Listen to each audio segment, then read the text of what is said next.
Honourable chairperson sir, सवाल पूछने वालों को सस्पेंड करोगे। Sir I beg to move. संसद में विपक्षी दलों का गुस्सा सुना आपने? तारीख 19 दिसंबर। लोकसभा में गुस्से भरी आवाज में एक बात गूंज रही थी, सवाल पूछने वालों को सस्पेंड करोगे, गाली देने वाले अंदर बैठेंगे। इसी बीच अर्जुन राम मेघवाल लोकसभा में फिर सांसदों को सस्पेंड करने का प्रस्ताव रख रहे थे। पीठासीन राजेंद्र अग्रवाल के आसन के ठीक सामने तख्तियां दिखाई गईं। श्री वी वेंथिलिंगम, श्री गुरजीत सिंह औजला, श्रीमती सुप्रिया सुले, श्री सप्तगिरी उलाका, श्री अदूर प्रकाश, श्री अब्दुल समद समदानी, श्री मनीष तिवारी, श्री प्रद्युत बारदोलोई, श्री गिरधारी यादव, श्रीमती गीता कोरा, श्री फ्रांसिस्को सारदिन्ना, श्री जगत रक्षण, श्री एसआर पार्थिवन, श्री फारूक अब्दुल्ला,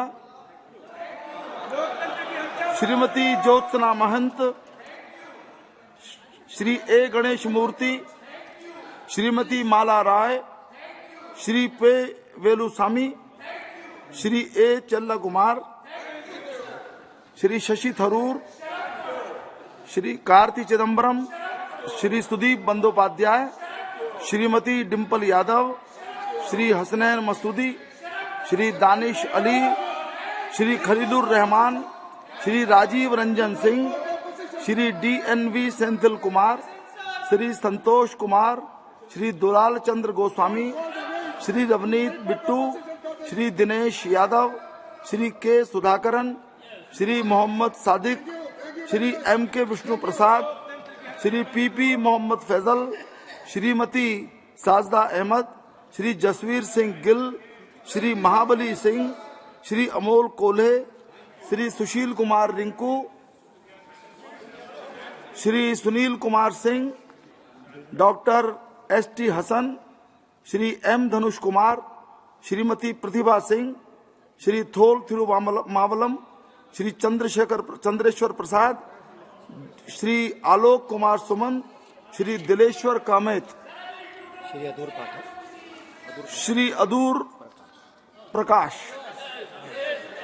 माननीय सदस्यगण, ये बड़ा अप्रिय प्रसंग है कि अनेक बार आपसे अनुरोध किए जाने के पश्चात भी आप निरंतर नियमों की अवहेलना कर रहे हैं, चेयर की अवहेलना कर रहे हैं।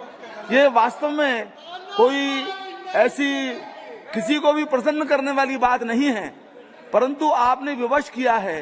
बराबर आग्रह के पश्चात भी आप मर्यादा का निरंतर उल्लंघन कर रहे हैं।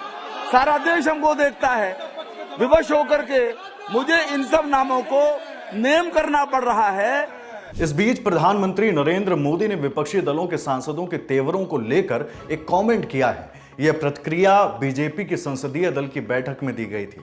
प्रधानमंत्री नरेंद्र मोदी ने कहा, संसद में हाल ही में जो कुछ भी हुआ, जो लोग लोकतंत्र पर विश्वास रखते हैं वे इसे कतई स्वीकार नहीं करेंगे। इस हरकत की निंदा की जानी चाहिए। हालांकि दुर्भाग्य से मैं जो देख रहा हूं वह यह है कि विपक्ष चुनाव में हार की हताशा दिखा रहा है और पूरे कृत्य को राजनीतिक रंग दे रहा है। वे उनके कृत्य को मौन और अप्रत्यक्ष समर्थन भी दे रहे हैं और यह चिंताजनक है। विपक्ष का इस कृत्य को समर्थन देना और ऐसी बातें कहना कि वे और क्या कर सकते थे, चिंताजनक और निंदनीय है। यही नहीं, प्रधानमंत्री मोदी ने यह भी कहा, आने वाले दिनों में यह नहीं मायने रखता कि कौन हिस्सा ले रहा है या नहीं, हमें संसद में जरूर हिस्सा लेना है। कुछ ऐसे बिल लाए गए हैं जो बहुत महत्वपूर्ण हैं, हमें इन्हें सुनकर इन पर चर्चा करनी चाहिए। यह तब और अच्छा होता अगर विपक्ष इन बिलों पर चर्चा में शामिल होता। आगे वह बोले, विपक्ष के इस हरकत से साफ पता चलता है कि विपक्ष ने विपक्ष में रहने का मन बना लिया है और वह इसके लिए प्रयास भी कर रहा है। देश ने भी उन्हें विपक्ष में रखने का मन बना लिया है और शायद वे यानी विपक्ष जहां खड़े हैं वहां से भी पीछे धकेल दिए जाएंगे। हमें अपनी आवाज को नियंत्रण में रखने और लोकतंत्र की सीमा में रहते हुए विपक्ष को बेनकाब करना चाहिए। यह सारा हंगामा सिक्योरिटी ब्रीच को लेकर हो रहा है। विपक्ष की मांग है कि प्रधानमंत्री मोदी और गृह मंत्री अमित शाह सदन में इस मुद्दे पर अपनी बात रखें। यह मांग तख्तियों और नारों के सहारे उठाई गई। इस रवैये पर लोकसभा अध्यक्ष ओम बिरला और सभापति जगदीप धनखड़ ने नाराजगी जाहिर की। अब तक कुल 141 सांसदों को सस्पेंड कर दिया गया है। ये सांसद संसद के शीतकालीन सत्र के बचे हुए वक्त का हिस्सा नहीं बन पाएंगे। इनमें से कुछ सांसद प्रिविलेज कमेटी की रिपोर्ट आने तक इसका हिस्सा नहीं बन पाएंगे। 18 दिसंबर को कुल 78 सांसदों को दोनों सदनों से सस्पेंड किया गया था। इसमें लोकसभा के 33 और राज्यसभा के 45 सांसद शामिल थे। बाकी संसद से जुड़े हर अपडेट्स के लिए आपका शो संसद में आज जरूर देखें। शुक्रिया।